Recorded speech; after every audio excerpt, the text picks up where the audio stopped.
होत्या. आर्याचे वडील लहानपणीच गेले होते.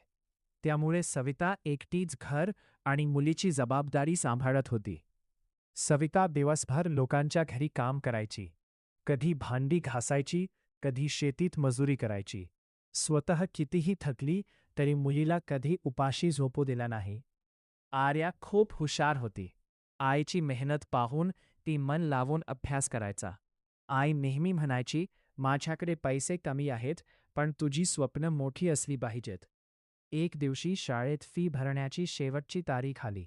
सविताकडे पैसे नव्हते. तिने तिच्या लग्नातील शेवटच्या सोन्याच्या बांगड्या विकल्या आणि मुलीची फी भरली. आर्याने आईचा त्याग कधीच विसरला नाही. ती खूप अभ्यास करून नर्स झाली. पहिला पगार मिळाल्यावर तिने आईसाठी सुंदर साडी आणली आणि म्हणाली, आई, आज मी जे काही आहे ते फक्त तुझ्या कष्टामुळे. आता तुला दुसऱ्यांच्या घरी काम करायची गरज नाही. हे ऐकून सविताच्या डोळ्यांत आनंदाश्रू आले. तिने मुलीला मिठी मारली आणि म्हणाली, मुलगी शिकली तर आई